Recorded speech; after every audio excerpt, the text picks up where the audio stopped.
Hello, I'm Daniel Lader, founder of Lader CPA and Associates, and welcome back to our Instagram Live series where we're to infinity.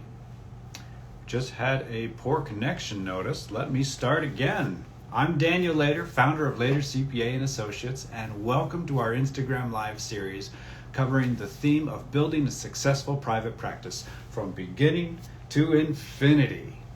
So I'd like to start off with the important question. Why did the therapist start offering bookkeeping services? Because so many clients said their biggest stress was unbalanced emotions and unbalanced books. All right, now jumping right into it. This week we are talking about opening your business bank account and setting up your finances. Now, if you recall, last week we talked about getting your business EIN number. That will play into this session a little bit farther down, a little bit later. But I want you to remember we're building off of that a little bit. So, first off, your business needs its own bank account. Why? Well, for a few things. First, practicality. Your business needs its own bank account so that you are able to keep your business activities separate from your personal transactions. You don't want those things mixed up. It's easier to have clear financial business records if there's only a business bank account through which those transactions are going. Also, if you've got a business bank account, it looks more professional. Let's just say it. If your clients are writing you a check, you want them to write it to the business, not you. It looks better. Same thing with sending money to vendors.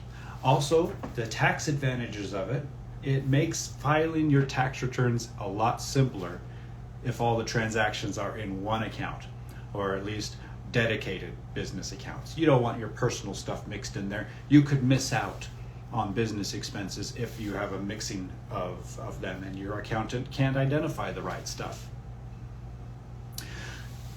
Now, as far as picking the right business bank account, I don't know if you've ever been bank account shopping, but there's a lot of banks, they have a lot of features, a lot of interest rates, all that kind of stuff. So there's just a few things that you'll want to consider as important. First, look for accounts that have no fees or low fees. That's always important to me because I don't like paying money just to have my money sit there. Second, and this may be important to some of you, if they have online banking features, if they have mobile check depositing. Also, very important, if they can integrate with your accounting or bookkeeping software. That saves a lot of time if it can do that. Those are some of the big features I look for. You might have different priorities. I hope you noticed I didn't mention an interest rate. For my own business's bank account, I don't care if it earns interest because the money's coming in and going back out again faster than it can earn interest. So, also, look for bank accounts that won't penalize you for having a lot of automated transactions in and out.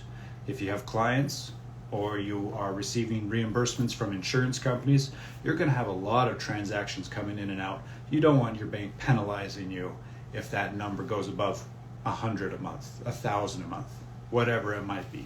So look for that as well. Also, a lot of banks offer the option to have a business credit card. Look at your own personality and your own values to decide if that's a good idea or not for you. I do usually recommend having a business credit card because it helps with cash flow issues. Some months you have low cash flow but big expenses. Credit cards come in handy for those times. Now, moving on from bank accounts, let's talk a little bit about setting up your business's finances, your finance procedures, I like to call them. First, you need a bookkeeping software. There's a couple big names out there. I won't recommend any, but there are the big names like QuickBooks, Xero. There's a lot of other smaller names, Waves, FreshBooks, and a whole bunch of other free options or paid options.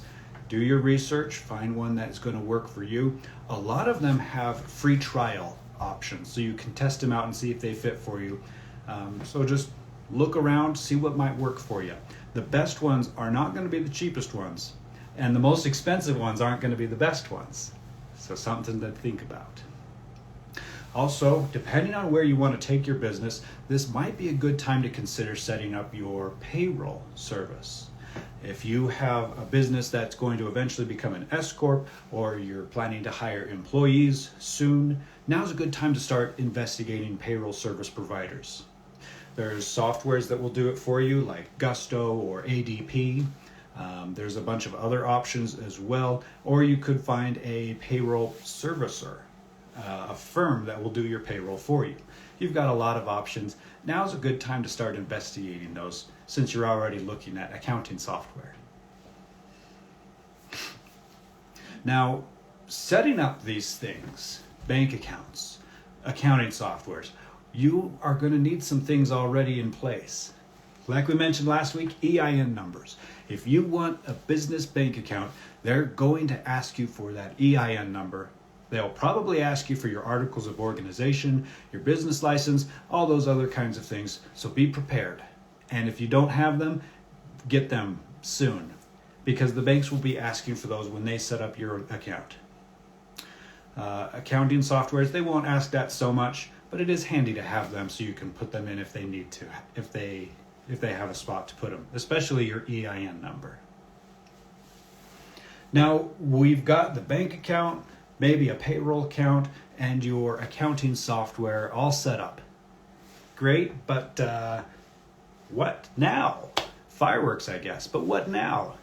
Well, to quote Maui from Disney's Moana, it's seeing where you're going in your mind, knowing where you are by knowing where you've been. So we're talking about the future now. You can make budgets, you can make projections, you can make predictions and goals if you've got good, strong financial records. Those records show you where the past was, give you a good idea of what the future could look like, and where you can make improvements to your own system to make that future happen. Let's talk about the bookkeeping side of it first. When you have consistent good records, you can start making your budgets, you can do your analysis of your profitability, you can see how your business is growing, which is what you all want. Now, if you haven't already, consult with your professional advisor, your tax advisor, your legal advisor, whoever. Get their input, because growing a business is worth investing in. And it's worth getting the good advice from one of these professionals. Now, if you have any questions about what we talked about today, go ahead and comment on this video or DM me directly. I'll answer these questions as I'm able to. If you want to talk with someone in my firm about how our services could help you setting up your bank account or your bookkeeping or your payroll software, go ahead and DM me as well, and we'll get you on the calendar to have a 30-minute conversation with us. Now, I want you to go ahead, follow, subscribe for future tax tips and event notifications like this one, and visit our website, latercpa.com. Now, I'll see you on the next video, and remember, have a great weekend and keep helping others to help themselves. Bye-bye.